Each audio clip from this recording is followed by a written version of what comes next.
عائزہ کبیر کے تو صحیح معنیوں میں راتوں کی نیندیں اڑ چکی تھی۔ دن رات اب بس ایک ہی خیال تھا، عمر عمر اور بس عمر۔ وہ سوچ سوچ کر تھک چکی تھی، وہ کیسے عمر کو متاثر کر کیسے اپنی طرف مائل کرے، مگر کوئی قابل عمل پلان اس کے ذہن میں نہیں آ رہا تھا۔ آج جا کر اس کے ذہن میں یہی بات آ رہی تھی کہ خود عمر کے سامنے جا کر اسے محبت کا اظہار کر، مگر اس معاملے میں نہ آ رہی تو وہ خود جا کر کیسے یہ سب کہے۔ رات کے 2 بجے تھے، ہاتھ افسانہ آتا تھا، لائٹ آ کے وہ بیڈ پر اوندے لیٹی کب سے یہی سوچی تھی، سوچ سوچ اس کے سر میں درد ہونے لگ گیا تھا۔ ہر اس نے اپنی انا کو باندھ کرنے کا فیصلہ کر لیا اور پہلا موقع ملتے عمر سے بات کرنے کا فیصلہ کر لیا تھا۔ عمر کا جوش قابل دید تھا، وہ پڑا پرجوش ہو کر بابا سے ملنے جا رہا تھا۔ یہ 1 مہینہ اسے اپنی زندگی کے بہترین دن لگے تھے۔ کتنا کچھ پایا تھا اس نے، ایسی لذتیں چکی تھی جن کا ذائقہ دنیا کی ہر چیز سے افضل تھا، اور یہ سب کچھ اسے بابا کی بدولت ہی ملا تھا۔ کتنے زبردست بابا جی ملے تھے، مگر بابا ہے کون؟ عمر کے ذہنی روح بھٹکی۔ ان کا نام کیا؟ وہ مہینے میں صرف 2 دن کیوں ملتے ہیں؟ باقی پورا مہینہ کہاں رہتے ہیں؟ کیا ان کی بھی کوئی فیملی ہے؟ کیا بابا کے بچے بھی بابا کی طرح ہوں گے؟ یہ سارے سوالات عمر کے ذہن میں گونجنے لگے۔ پتہ نہیں بابا کی زندگی میں کیا کیا راز چھپے ہیں، وہ سوچنے لگا۔ وہ تو کچھ بھی نہیں جانتا ان کے بارے میں، لیکن بابا عمر کے بارے میں سب جانتے تھے۔ عمر کو یاد تھا آج بھی زندگی کا وہ دور جو وہ سمجھتا تھا اس کی زندگی کا بہترین دور تھا۔ عمر ایک ایلیٹ کلاس کا اکلوتا چشم و چراغ تھا۔ اس کے ماں باپ اس سے بہت پیار کرتے تھے۔ ابو ایک ملک کے مشہور کمپنی کے مالک تھے، جنہیں باہر آکسفورڈ کی یونیورسٹی میں ایک کینڈیڈیٹ لڑکی پسند آ گئی۔ حقیقت میں کینیڈین لڑکی کو عمر کے ابو پسند آئے تھے، جو مشرق کی روایات کا پاس آکسفورڈ میں ہوتے ہوئے رکھ رہے تھے۔ عمر کی ماما کرسچن تھی، جو اس شرط پر مسلمان ہونے کو تیار تھی کہ اگر عمر کے والد اس سے شادی کرے۔ عمر کے ابو نے گھر بات کی، لیکن دادا ابو نہ مانے تو عمر کے ابو نے اس لڑکی سے وقت لیا اور پاکستان آ کر دادا ابو کا ہاتھ بٹانے لگے، مگر شادی کرنے پر نہ مانے۔ 2 سال بعد ہی دادا ابو کے انتقال کے بعد دادی اماں کی اجازت سے عمر کے والد جہاں دادا نے عمر کی والدہ لیونا سے شادی کر لی، جو مسلمان ہو کر حتیجہ بن گئی۔ 2 سال بعد عمر پیدا ہوا۔ عمر ابھی 6 سال کا ہوا تھا کہ دادی اماں کا انتقال ہو گیا۔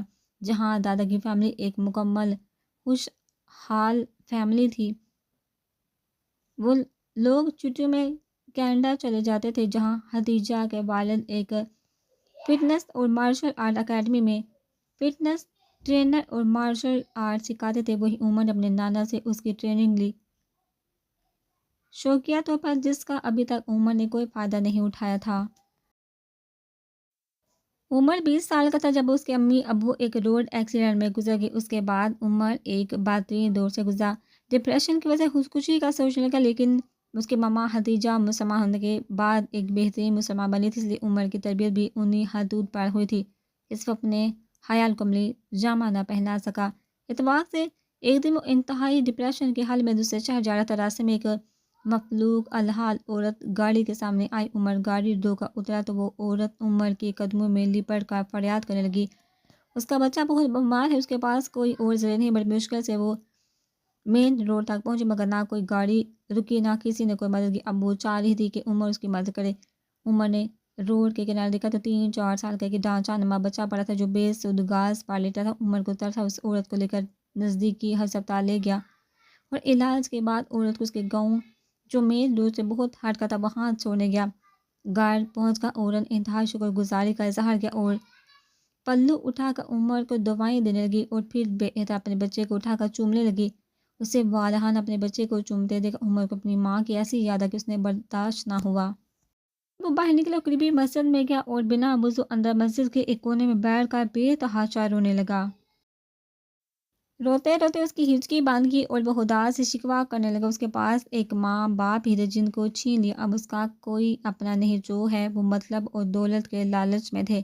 روتے روتے اسے پتہ نہ چلا کہ کب کوئی اس کے قریب آیا۔ اسے تب احساس ہو جب ایک ہاتھ اس کے کندھے پر آ کر ٹکا۔ اس نے چونکا، اوپر دیکھا تو اسے ایک نورانی سی صورت نظر آئی۔ وہ عمر کے بابا سے پہلی ملاقات ہے، اور پھر بابا کی باتوں نے ایسا مرہم رکھا کہ عمر سب کچھ بھول گیا۔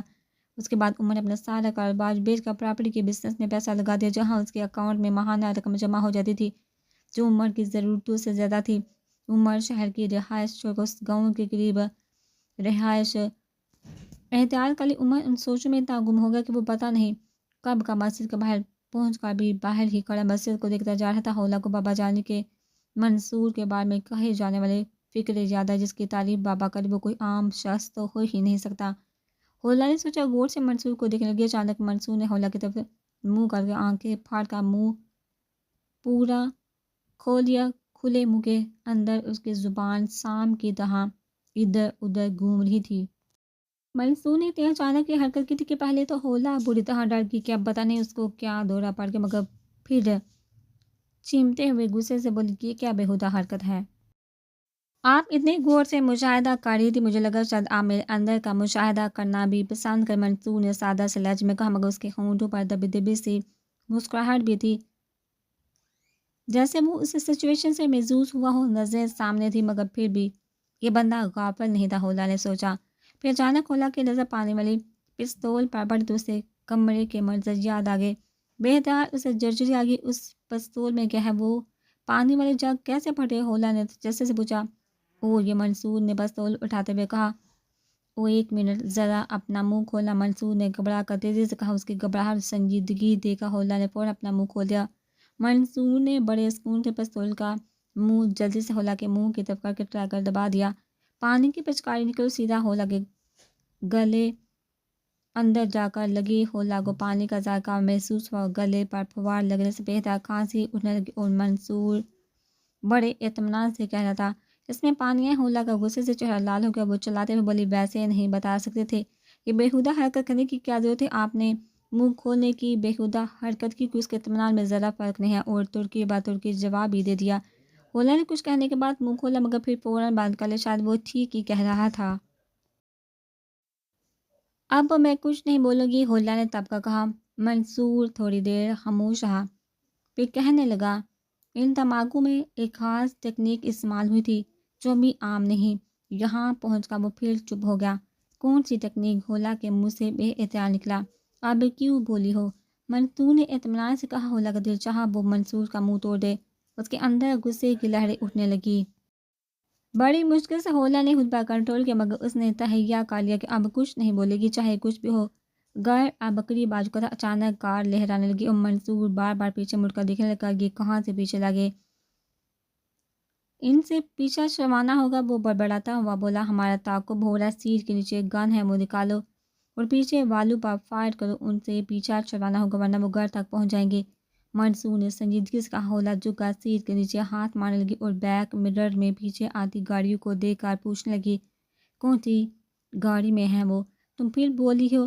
منصور نے بڑے اطمینان سے کہا۔ پہلے تو حولا کو شاک سا لگا، پھر اس بار حولا کا ہاتھ گم ہی گیا، مگر یہ الگ بات ہے، اس کا مارا گیا تھپڑ منصور کی بجائے سیٹ پر لگا، کیونکہ وہ پہلی رد عمل کے لیے تیار تھا، اس لیے نیچے جھک گیا تھا۔ غصے کے مارے حولا کا برا حال ہو گیا، یہ شخص سمجھتا کیا خود کو؟ انہیں تب کا سوچا، مگر اس سے پہلے وہ کچھ بولتی غائب چکا تھا۔ منصور نے ہارن دیا تو گیٹ کیپر نے جان کا دیکھو گیٹ کھول دی۔ گاڑی پورچ میں کھڑی کر کے دونوں ڈرائنگ روم کی طرف بڑھے۔ ڈرائنگ روم میں بابا کے سامنے زرار، آپی، راشد بیٹھے تھے۔ چہرے پر پریشانی کے ساتھ تھے مگر بابا کے چہرے پر اطمینان تھا۔ وہ شکر ہے تم ٹھیک ہو، آپی نے حولا کو گلے لگاتے ہوئے کہا۔ حولا اور منصور نے بھی الگ الگ کرسیاں سنبھالی۔ بابا آپ مجھے بتاتے میں جاتا، زرار نے ناراضگی سے کہا۔ بس بس مجھے پتہ ہے کبھی کیا کرنا ہے، بابا نے اطمینان سے کہا۔ لیکن کیوں بابا، آپ ہم سے کام کیوں نہیں لیتے؟ زرار کی آواز میں شکوہ تھا۔ کیونکہ تم ابھی بچے ہو، بابا نے کہا تو زرار کا منہ ایسا ہو گیا جیسے کڑوا کریلا منہ میں آ گیا ہو۔ حولا نے دیکھا بابا کی اس بات پر منصور کے ہونٹ پر ہلکی سی مسکراہٹ آ گئی تھی۔ حولا اندر ہی اندر جلنے بھننے لگی۔ بابا جب تک ہمیں میدان میں اتریں گے نہیں، ہمیں تجربے کیسے حاصل ہوں گے؟ حولا نے دھیمے لہجے میں کہا۔ تم میدان سے ہی واپس آ رہی ہو تو کیا کیا تم نے؟ بابا نے عام سے لہجے میں پوچھا، مگر حولا نے شرم سے سر جھکا لیا۔ اوکے، ساری باتیں کلیئر کرنا ضروری ہے، اس لیے وضاحت کر دوں کہ میرے ہر فیصلے کے پیچھے کوئی وجہ ہوتی ہے، بابا نے کہا تو ہر کوئی بابا کی طرف متوجہ ہو گیا۔ سب کے حولا قاسم والے معاملے میں ابھی تو اسی وقت مجھے اندازہ ہو گیا تھا کہ یہ معاملہ اب پھیلے گا، کیونکہ قاسم کا تعلق وطن دشمن خفیہ ایجنسیوں سے تھا اور حولا بھی اس زد میں آ سکتی، اس لیے میں نے صرف اتنا کیا کہ منصور کو سارا معاملہ بتا کے بس یہ کہا کہ اس معاملے پر نظر رکھو۔ منصور نے کیسے نظر رکھی، کیا کچھ کیا، یہ منصور ہی بتائے گا۔ بابا نے اپنی بات ختم کرتے ہوئے کہا، سارے ہی منصور کی طرف متوجہ ہو گئے۔ سار نے مجھے بتایا تھا، میں فوراً سمجھ گیا قاسم اگلے دن ہی حولا پر ہاتھ ڈالنے کی کوشش کر گیا، اس لیے اگلے دن ہی میں پوری تیاری کے ساتھ قاسم کے گھر کے باہر پہنچ گیا اور نگرانی کرنے لگا۔ قاسم یوں نہیں جاتے ہوئے نعمان اور 2 گارڈز کو بھی ساتھ لے کر نکلا تو میں اسی وقت کھٹک گیا تھا۔ یوں نہیں پوچھ کر قاسم تو اندر چلا گیا جبکہ گارڈ اور نعمان باہر ہی رکے۔ میں نے اس موقع کو نہیں سمجھا، مختلف بہانوں سے حلیہ بدل کر گزرتے ہوئے دونوں گارڈز کی آستینوں پر سیزیم کی سٹرپس لگا دی۔ منصور بولتا جا رہا تھا مگر جب اس نے یہ کہا تو سارے چونگے۔ یہ کیا جو سمجھ نہیں ہے؟ سرار نے حیرت سے پوچھا۔ بابا کے چہرے پر کوئی حیرت نہیں تھی، البتہ دلچسپی کے آثار تھے۔ سیزم ایک الکلی دھات ہے، تقریباً تمام الکلی دھاتیں پانی سے بہت زیادہ ری ایکٹ کرتی ہے، مگر یہ سیزیم ایک ایسی دھات ہے جو چند ملی گرام بھی پانی میں ڈالی جائے تو پانی سے چوتے ہی دھماکے کے ساتھ پھٹ جاتی ہے۔ اس کا لیب میں بھی جب تجربہ کیا جائے تو دور کھڑے ہو کر داغے یا کسی دوسرے طریقے سے پانی میں ڈالی جاتی ہے، کیونکہ یہ پانی کے لیے بہت حساس ہوتی ہے۔ اگر اس کی مقدار گراموں میں کر دی جائے تو یہ ایک چھوٹی پانی کی ٹینکی کو بھی پھاڑ سکتے ہیں۔ منصور نے وضاحت کرتے ہوئے کہا، اتنے زیادہ بھی کیئر کی کیا ضرورت ہے، تھوڑا بہت ہاتھ چلا کر ان سے جان چھڑوائی جا سکتی تھی۔ ہولا نے منہ بناتے ہوئے کہا۔ منصور ہولا کی طرف دیکھا، ایسے مسکرایا جیسے چھوٹے بچے کی طرف دیکھ کر مسکرایا جاتا ہے۔ جنگ میں ہر پہلو پر نظر رکھنی پڑتی ہے، میں نہیں چاہتا تھا قاسم نے اور کیا بندوبست کیا ہے اس حوالے سے۔ اگر میں ایسا کرتا تو دوسرا چانس یہ بھی تھی کہ ہاتھوں سے نکلتا دیکھ کر کوئی تمہیں اغوا کرنے کے بجائے انجان سا آدمی گولی ہی مار دیتا۔ میں یہ رسک نہیں لینا چاہتا تھا۔ واردات سے پہلے سب ہمیشہ چوکنے ہوتے ہیں، کامیاب واردات کے بعد سب ڈھیلے پڑ جاتے ہیں۔ اس وقت اپنی مرضی کے حالات پیدا کر کے قابو پایا جا سکتا ہے، منصور نے وضاحت کرتے ہوئے کہا۔ جب قاسم آیا تو اس کی کلائی پر بھی میں نے گزرتے ہوئے سیزیم کی سٹرپ لگا دی تاکہ بروقت ضرورت مجھے ان کو قابو کرنے میں مشکل نہ ہو، کیونکہ اسلحہ ہاتھوں میں پکڑا جاتا ہے، اس لیے میرا نشانہ ہاتھ ہی رہے۔ لیکن نعمان کے ساتھ میں ایسا نہ کر سکا کیونکہ وہ بہت ہوشیار تھا، اس لیے میں جان بوجھ کر ٹھوکر کھا کر گیا اور نعمان کی پینٹ کے پاؤنچے پر سٹرپ لگا دی تاکہ وہ ہاتھ کے قریب سٹرپ کو نوٹ کر کے چونک نہ جائے۔ حالانکہ میں نے سٹرپ کا کلر ان کے کپڑوں کے کلر سے میچ کر کے لگائی تھی۔ نعمان کے کپڑوں سے میچنگ سیزیم سٹرپ میرے پاس نہیں تھی، اس لیے نہیں لگانا پڑی۔ پھر جب ہولا کی گاڑی روکا گیا تو مجھے اندازہ نہیں تھا کہ ہولا اتنی بیوقوف ثابت ہو گئی کہ گاڑی سے باہر آ جائے گی اور روک بھی لے گی۔ جب منصور نے یہ کہا تو ہولا کے نت نے غصے سے خیر وہ ہولا کو لے جانے لگے تو کارروائی میں اس وقت بھی کاٹ سکتا تھا، لیکن بات وہی ہولا کی جان کو رسک تھا جو میں نہیں لینا چاہتا تھا۔ بہترین موقع کے انتظار میں ان کے پیچھے چل پڑا اور قاسم کے فارم ہاؤس تک پہنچ کر وہاں پہنچ کر میں نے اپنی جادوگری والی حالت بنائی اور ایسی پلاننگ بنائی کہ زبردستی اندر جانے کے بجائے مجھے خود اندر بلایا جائے، اور میری پلاننگ کامیاب رہی کیونکہ دشمن کے دشمن کو سب دوست سمجھتے، اس لیے مجھے ہولا کا دشمن سمجھ کر بلا لیا گیا۔ اس کے بعد منصور نے وہاں ہونے والی ساری واقعات سنا دی جو بابا ہولا کے علاوہ باقی سب منہ پھاڑے سنے تھے۔ باقی سب تو ٹھیک ہے، لیکن وہاں وہ جادوگر والی حرکتیں اور اتنا فنی بننے کی کیا ضرورت ہے؟ ہولا نے منہ بناتے ہوئے کہا۔ تو اور کیا، میں جا کر انہیں کہتا، بڑا مہربانی اپنے ہاتھ پانی میں ڈالیے۔ منصور نے طنز کرتے ہوئے کہا تو ہولا بہتر چم گئی۔ وہاں وہ ایکٹنگ ضروری تھی کیونکہ مجھے اپنے پسند کا ماحول اور جنگ کا میدان بنانا تھا۔ میری اس ایکٹنگ سے یہ فائدے ہوئے، نمبر ایک، دشمن میری طرف سے مطمئن ہوگا کہ میں بے ضرر ہوں۔ جب دشمن مطمئن ہو جائے تو شکار کرنا آسان ہو جاتا ہے۔ نمبر دو، ایک ہی وقت میں قاسم اور 2 گارڈ بیکار ہو گئے جو ویسے ممکن نہیں تھا۔ نمبر تین، نعمان کو کور کرنا آسان ہو گیا تھا کیونکہ وہ اکیلا اور ششدر رہ گیا تھا۔ منصور نے تفصیل سے وضاحت کرتے ہوئے کہا۔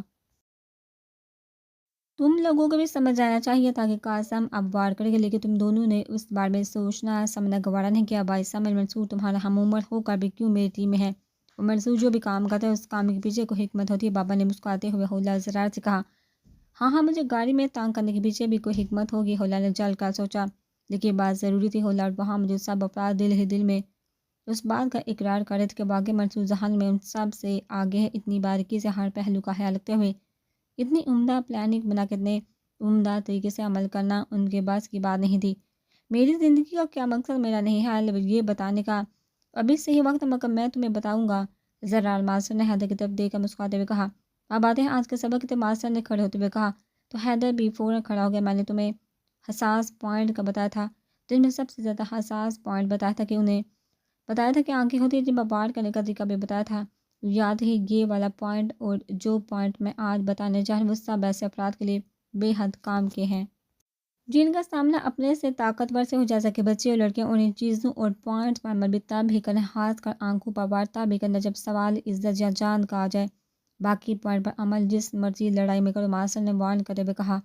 اب آتے ہیں آنکھوں اور گردن کے بعد دوسرے نازک و حساس پوائنٹ کی طرف، جن پر وار کر کے آپ اپنے سے طاقتور کو زیر کر سکتے ہیں۔ میں تمہیں پکڑنے جا رہا ہوں اور سمجھو کہ میں تمہاری عزت یا جان لینے کا ارادہ رکھتا ہوں۔ جتنی جلدی ہو سکے تم نے مجھ سے بچ کر دور بھاگنا ہے، ماسٹر نے حیدر پر جھپٹنے کی تیاری کرتے ہوئے کہا۔ تو حیدر ہوشیار ہو کے ماسٹر نے ایک دم آگے بڑھ کر حیدر کی کلائی پکڑ لی۔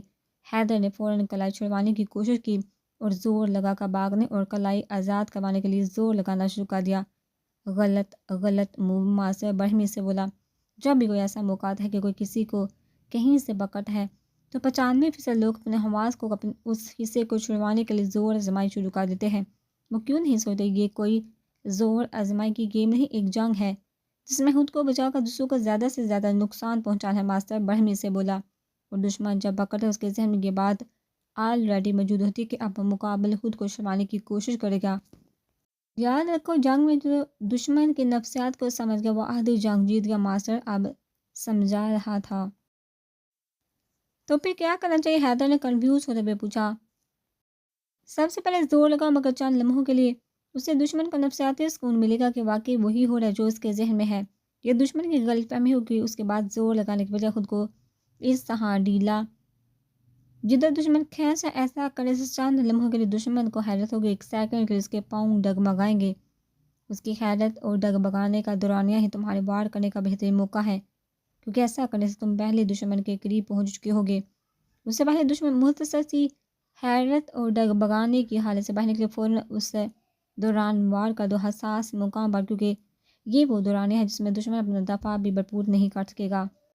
اور دشمن کے وار سے پہلے تمہارا وار کاری گڑھ ہوگا، ماسٹر نے باقاعدہ اس کی مشق کرتے ہوئے حیدر کو سمجھایا۔ حیدر کو یہ باریکی والا پوائنٹ جان کا عجیب سی خوشی اور دل میں خیال آیا، واقعی ماسٹر ہی ہے جو اس قدر باریکی سے داؤ پیچ سکھا سکتا ہے۔ آنکھیں، گردن کا فرنٹ، سائڈ اور بیک والا پورشن، ناک، کان، دونوں ٹانگوں کے درمیان، گھٹنے کے عین اوپر سطح، ہڈی یا گھٹنوں کے عین پیچھے والے حصے۔ یہ وہ پوائنٹس ہیں جو وار کرنے کے لیے بہترین پوائنٹس ہیں، مگر سیکنڈ کے 1000ویں حصے میں فیصلہ تم نے کرنا ہوگا کہ کس پوائنٹ پر تم زیادہ طاقت سے وار کر سکتے ہو۔ اس پوائنٹ کو سمجھتے ہی فوراً وار کر دو، ماسٹر نے مکمل بریفنگ دیتے ہوئے کہا۔ حیدر نے سر ہلاتے ہوئے اظہار کی کہ وہ سب باتیں ذہن نشین کریں۔ اب آتے ہیں اس بات کی طرف کہ وار کرنا کیسے ہے۔ ماسٹر نے پہلو بدلتے ہوئے کہا، ایک بچہ یا ایک لڑکی جتنی مرضی طاقت سے ایک مرد کو تھپڑ یا مکہ مارے، اس کا کوئی خاص اثر نہیں ہوگا مرد پر۔ کیا میں ٹھیک کہہ رہا ہوں؟ ماسٹر نے حیدر سے پوچھا۔ جی ماسٹر، حیدر نے اعتراف کرتے ہوئے کہا۔ اس لیے کمزور کو چاہیے طاقتور ٹول کا استعمال، کہ مثلاً پاؤں کی ایڑی، کوہنی، گھٹنا اور سر پر وہ ٹول ہیں جن سے نازک پوائنٹ پر چاہے بچہ یا لڑکی کمزور ہونے کے باوجود اپنے ان سطح حصوں سے ضرب لگائے گا تو بہترین فائدہ حاصل ہو سکتے ہیں۔ ماسٹر نے سمجھاتے ہوئے کہا، جی ماسٹر، میں ان پوائنٹس کو ذہن نشین کر رہا ہوں۔ حیدر نے یقین دہانی کرواتے ہوئے کہا۔ ماسٹر کافی دیر حیدر کو یہ مشقیں کرواتا ہے۔ جب حیدر تھکاوٹ سے چو چو ہونے لگا تو ماسٹر نے اسے کرسی پر بیٹھے اور ریسٹ کرنے کا کہا۔ خود بھی حیدر کے سامنے کرسی پر بیٹھ گئے۔ تمہیں پتہ ہے صحابہ رضی اللہ تعالیٰ عنہ کے دور میں کون سی دو سپر پاور تھی؟ ماسٹر نے اچانک سوال کرتے ہوئے کہا۔ جی فارس اور روم، یہ دو سپر پاور تھی جو کئی ملکوں پر مشتمل تھی، حیدر نے فوراً جواب دیا۔ اور صحابہ نے انہیں کیسے شکست دی؟ ماسٹر نے ایسے پوچھا جیسے پہیلی پوچھتے ہیں۔ مسلمان بہت بہادری سے لڑے، ان کے ساتھ اللہ کی مدد تھی، انہوں نے اپنی زندگیوں کی پرواہ نہ کرتے ہوئے بے مثال شجاعت کا مظاہرہ کیا۔ حیدر نے انتہائی جوش و خروش سے جواب دیا۔ اچھا، اور کیا کچھ کیا؟ ماسٹر نے مسکراتے ہوئے پوچھا، اور حیدر کنفیوز سا ہو گیا۔ اور کیا بتائے؟ پتہ جب کوئی جواب نہ بن پایا تو حیدر نے لا علمی کا اظہار کیا۔ پتہ نہیں جب کوئی جواب نہ بن پایا تو حیدر نے لا علمی کا اظہار کیا۔ یہی تو مسئلہ ہے ہمارے ساتھ کہ ہم بس سچ سن لیتے ہیں اور پڑھ لیتے ہیں، تحقیق نہیں کرتے، طے تک نہیں پہنچتے۔ ماسٹر نے اپنی عمران پر ہاتھ مارتے ہوئے کہا، اچھا کوئی سے دو مسلمان سپاہ سالاروں کے نام لو؟ ماسٹر نے پوچھا۔ حضرت خالد بن ولید اور حضرت عمر حیدر نے فوراً جواب دیا، تم نے یہی دو نام کیوں لیے؟ ماسٹر نے پوچھا۔ حضرت خالد بن ولید ناقابل شکست ہے اور ہر جنگ میں اہم کردار ادا کیا، جبکہ حضرت عمر کے دور میں سب سے زیادہ فتوحات ہوئی۔ حیدر نے جواب دیا، بے شک اللہ کی مدد ان کے ساتھ ہے، مگر اللہ تعالیٰ نے بھی فرمایا جتنی کوشش کر سکو کرو اور نتیجہ میری ذات پر چھوڑ دو، اس لیے انہوں نے بھی سارے اسباب اختیار کیے تھے۔ ماسٹر نے تمہید باندھتے ہوئے کہا، جنگ جیتنے کے لیے سب سے اہم چیز ہوتی ہے جنگی حکمت عملی۔ میں اسلام کی سب سے پہلی جنگ کا ذکر کرتا ہوں، اکثر مسلمان بس یہ کہہ کر مطمئن ہو جاتے ہیں کہ اللہ کی مدد ہی، بے شک اللہ کی مدد ہے، مگر آپ صلی اللہ علیہ وآلہ وسلم نے بہترین جنگی حکمت عملی بھی بنائی، اسباب کو بھی اختیار کیا تھا جو جنگ جیتنے کے لیے ضروری تھی۔ ادھر کو توجہ نہیں دیتا، ماسٹر بولتا جا رہا تھا، مگر حیدر کو اچانک بہت دلچسپی محسوس ہونے لگی، ایسا تو اس نے نہ کبھی پڑھا نہ کبھی سنا تھا۔ حضرت محمد صلی اللہ علیہ وآلہ وسلم نے کوئی حکمت عملی بھی بنائی تھی۔ رسول پاک صلی اللہ علیہ وآلہ وسلم کی قیادت میں مسلمانوں نے 12 رمضان المبارک کو مدینہ کوچ کیا۔ اسلامی لشکر نے مدینہ سے بدر تک فاصلہ اس طریقے سے طے کیا جو اثر حاضر کی صحرائی اور میدانی جنگوں کے مطابق اور ہم آہنگ ہے۔ آپ صلی اللہ علیہ وآلہ وسلم نے فوج کی حرکت کے دوران اس کے آگے کی جاسوسی دستہ بنوایا تاکہ دشمن کے بارے میں معلومات حاصل کی جا سکے۔ فوج کی پیش قدمیوں کی دوران دشمن کے ممکنہ اچانک حملے سے محفوظ ہیں۔ آپ صلی اللہ علیہ وآلہ وسلم نے اسلامی لشکر کو دستوں اور گروپس میں تقسیم کیا اور ان کے کمانڈر مقرر کیے۔ آپ صلی اللہ علیہ وسلم نے مہاجرین اور انصاری کو بھی الگ الگ دستوں میں ترتیب دیا۔ علیہ وآلہ وسلم نے لشکر کے عقب اور پہلو کی حفاظت کے لیے بھی دستے معمور کیا۔ آپ صلی اللہ علیہ وسلم کی عام استعمال والے راستے کو چھوڑ کر ایک ایسے راستے کا انتخاب کیا جو کہ بہت کم استعمال ہوتا تھا تاکہ مسلمانوں کی حرکت پوشیدہ رہے۔ مسلمان کامیابی کے ساتھ زعفران پہنچ گئے۔